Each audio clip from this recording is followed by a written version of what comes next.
Para sa mga humula, ito na yung timbang ng chocolate na binili ng kalbo sa nakaraang vid for today's video. Grabe, padami na ng padami. Madadagdagan na naman yung chocolate na inipon ko. Tara, pumunta na tayo sa timbangan ni Gloria. Let's go! Titimbangin natin to guys. Ayan guys. Ito yung titimbangin natin Grabe, ang bigat. Ayan. Dito tayo sa timbangan ni Gloria guys. Hey! Timbangan ni Gloria. Siyempre, tatanggalin muna natin tong tubig. Hindi kasali yan. Tsaka yung jacket.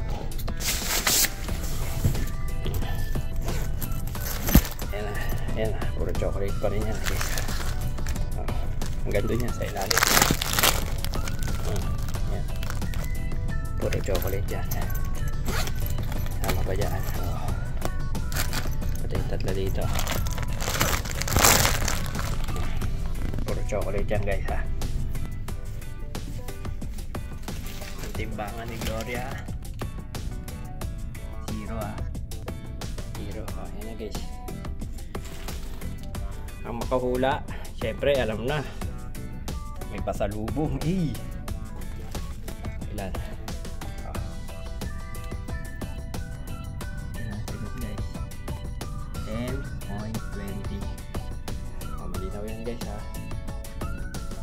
Ulitin natin baka sabihin niya may daya Buhating zero 10.20. Congrats sa mga nakahula. 10.20 kg talaga yung timbang niya guys. Sakto, walang labis. Ikaw na lang yung kulang. Oh shit. Dahil tapos na tayong magtimbang, ilagay na natin to sa may wagon drawer kung saan nandoon yung mga chocolate. Ayan pala yung chocolate natin nung nakaraan guys.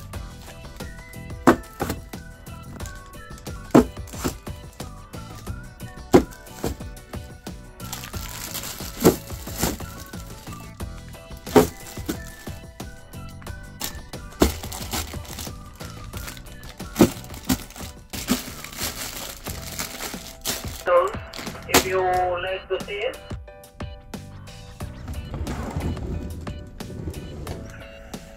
parang medyo marami na siya guys, pero sa tingin ko kukulangin pa yan sa dami ng bibigyan. Dumadami na talaga tayo sa Kalbong Seaman TV, pero kakayanin yan. Let's go! Meron pa ako isang box na pupunuin guys. Paano ba yan? May isang box pa tayong pupunuin. Sheesh!